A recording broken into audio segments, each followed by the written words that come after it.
Chickens in the grass, chickens in the grass, chickens in the grass. What's up? Hello and welcome back to a new video from We Like This Life. We also like chickens. Chickens in the grass. And today we're gonna talk about how we used Colosseum as a classroom for one day and what we learned. Yeah. And also, would you mind holding this?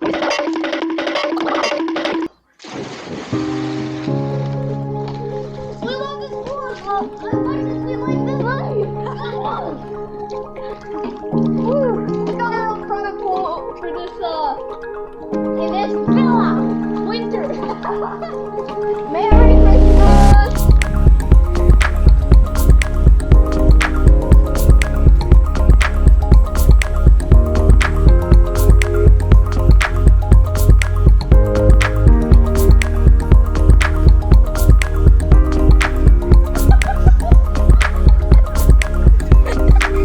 Are you alright? We have arrived. One of the things we get asked a lot is how we do our homeschooling. And that's a good question. And we had many questions ourselves when we wanted to get started. In Norway, school is not mandatory. What is mandatory though is to get an education. One can choose to get the education for free in the public school, but as parents, you are free to take on the responsibility of your child's education for yourself. The process is very easy. All you have to do is inform your municipal office and the school of your plans, and then you are ready to go. Not many people use this option though. Every year there are about 250 kids in Norway that are homeschooled. If you take this homeschooling seriously, you shouldn't have any problems at all. But if you don't, the municipal can ask for a checkup on how things are going, and if you are not fulfilling your responsibility of educating your child, you lose the right to do so. Anyway, for our sake, it was very easy, and since we are only doing this for a period of time, we still have a connection with the school at home, and the kids are still in the system. This makes coming back easy and seamless. In this episode, we will show you what the results from a school day can look like when in Rome. And as we said in the last episode, we choose a few things to focus on every destination, and in Rome, we decided on the Colosseum.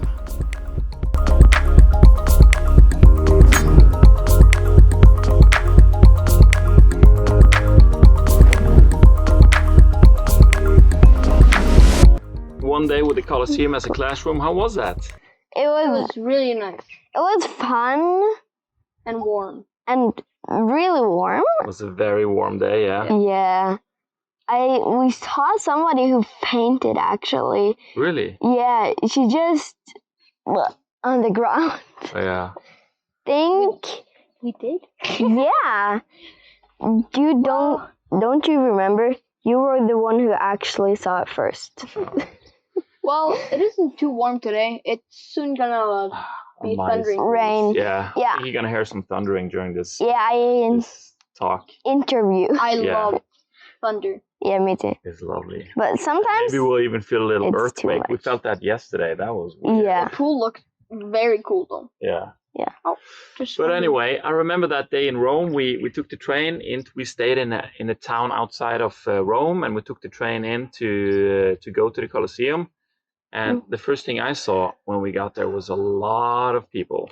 Yeah, a lot of people. Yeah. But one of the things that was a huge benefit for us when we were there, since we were learning a lot about the Colosseum, is that we got a guide, Yeah. and that meant we got to skip the line. That was nice. Yeah.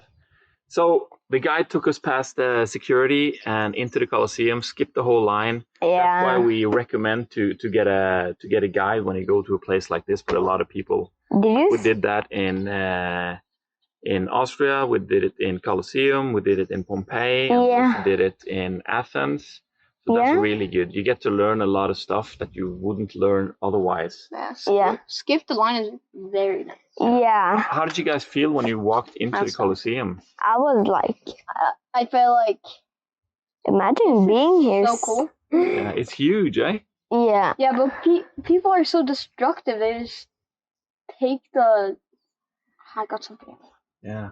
Yeah, because the guide showed us that there were some holes in the walls, and that's where they had metals, iron and stuff. And it's not that they're that destructive, but Colosseum was not in use for so many years, and people started stealing from it to like build other things. You could call it stealing, or you can call it recycling, because it was actually, after all, given to the people. And do you remember why it was given to the people? Because Caesar Nero had his palace there, and who was he? A guy that was sentenced to be just deleted from history. He was evil. He was a really goofy guy, but now he isn't deleted because of that he got deleted from history. He's now not deleted from history. Exactly. Because actually sentenced to be deleted after he was dead because of the cruelty. Yeah. He took all the money from his people to buy a mega palace. Yeah. Not to buy, but to like build. Yeah. He had an artificial lake with like gladiator ship battles, private, in his garden. Yeah. And this he built because he taxed the people a lot and stuff like that. And when the new guys took over, what were their idea of gaining the people's trust? Building the Colosseum and making it free. Yes, and they were still earning a lot from the snacks, the souvenirs. Yeah. Yes, we actually saw the souvenirs. There's like an upstairs museum. Yeah, that's really cool. They just gained a lot of popularity. So people are okay if they charged a little bit too much because, well, the Colosseum was free. Free entertainment. It's like everybody free in town. Cinema, just better by 10x. So they built the Colosseum on top of the foundation for the artificial lake? Yep. What did that mean? They could have ship battles in the first few years. Inside the Colosseum? Yeah. So they just fill it up with water. Get the boats. Dump the boats on, just put some people to just swim out there and go on a ship and throw some crocodiles in there. Can you imagine going to a show like that in town?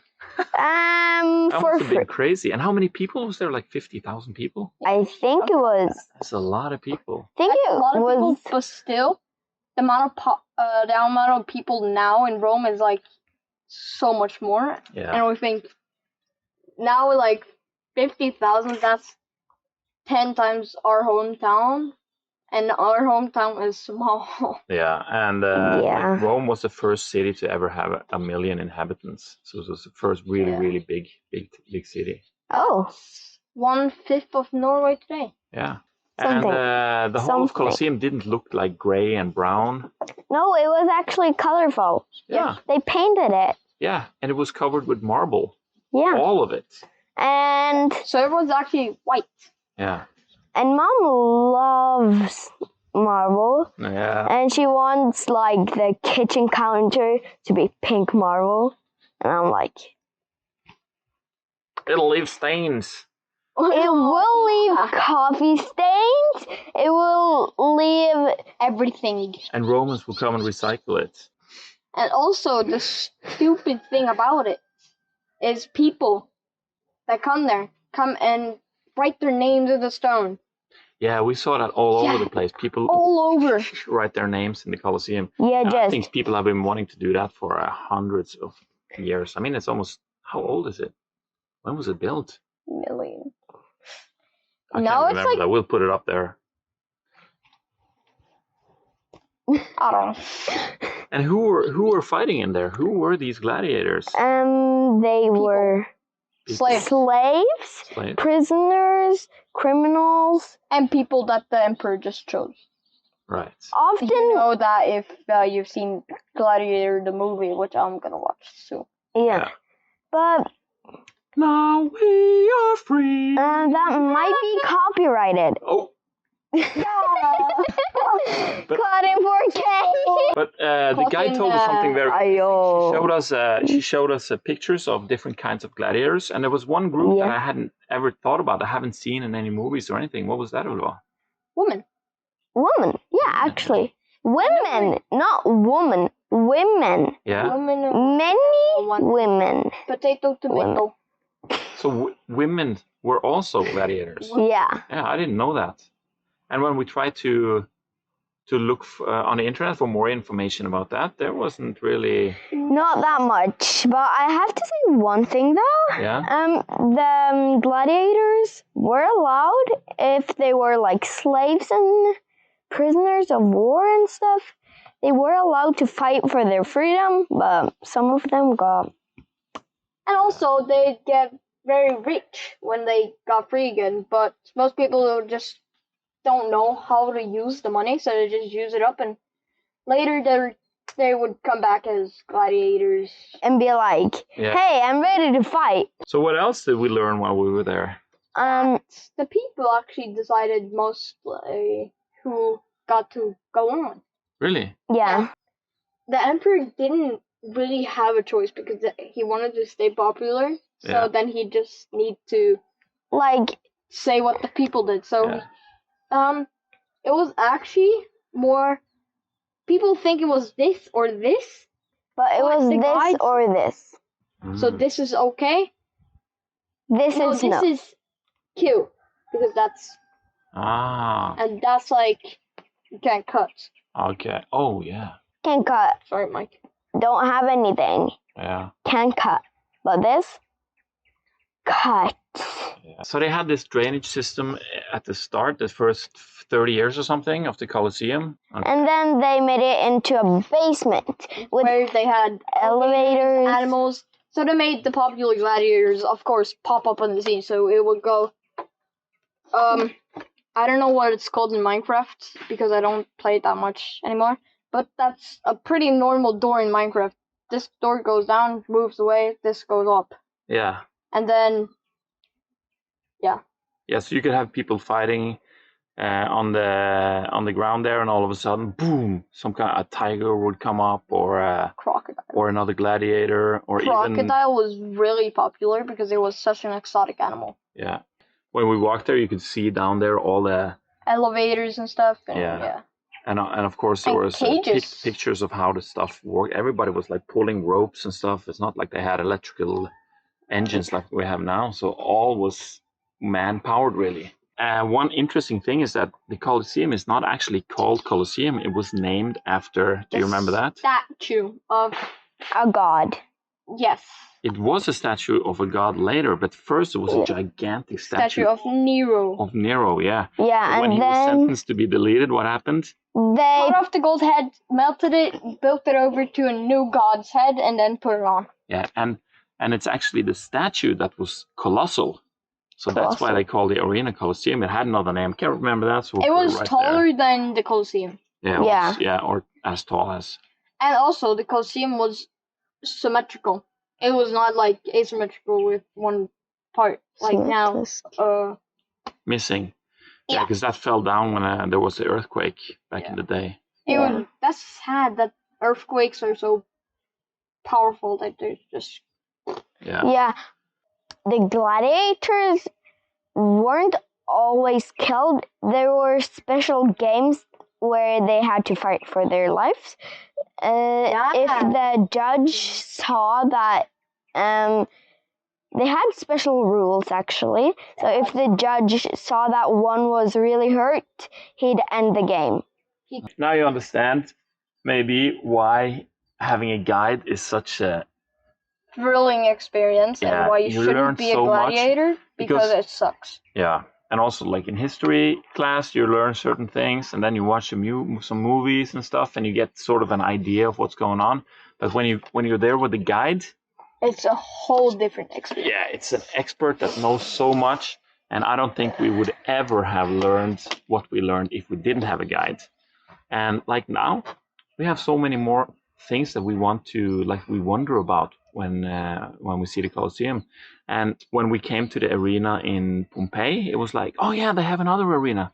And then we started to look, how does this one work? Because we had something to compare it to. That one was more whole. Yeah, you'll see that in the next one. Yeah. So do you have any last cool things to say about the Colosseum? It's cool. It's cool. It's Definitely go there.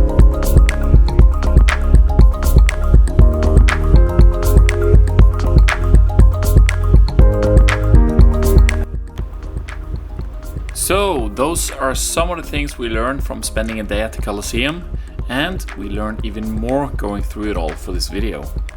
Now, let's talk more about the process we like to follow and how we homeschool. Homeschool is one thing, but we're not going to be at home. As we did some more research, we found several families practicing something they called worldschooling. To put it short, worldschooling educates a child through travel and experiences. The more of the world you experience, like cultures, climate, history, languages, and whatever else is out there, the broader the education grows.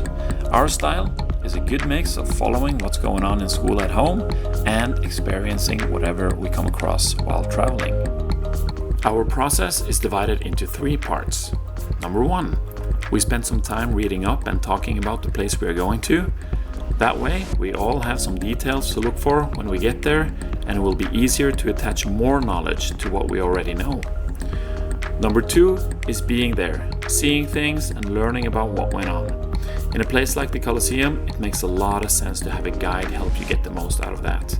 We learned so much when following a professional around, and I don't think we would ever have come across the same information on our own.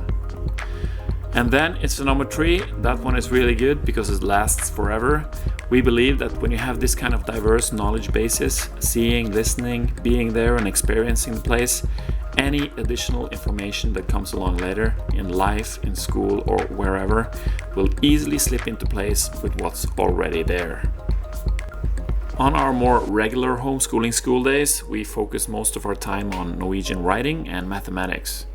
Other things are easily implemented along the way, like geography and converting currencies and reading a map. And when it comes to screen time, being creative, making things, coding and educational content earns them more screen time than playing games or watching YouTube videos. In addition, we talk about situations we encounter and what's happening around us along the way. We discuss subjects we come across ourselves or that we know are being discussed in school at home. Spending so much time together and experiencing the same things all the time makes it easy to learn for all of us. All right, I'll say that's a good wrap. Thunder! Colosseum. Yes. Hope you enjoyed the video, and we'll see you in the next one. Where are we going to be in the next one? Pompeii. Pompeii. Place is crazy. Hi guys, free ASMR. We're gonna have excellent guides in Pompeii because that's where Ask and Ylva took over everything and showed us all that there was. And how to make McDonald's in Pompeii. Yeah.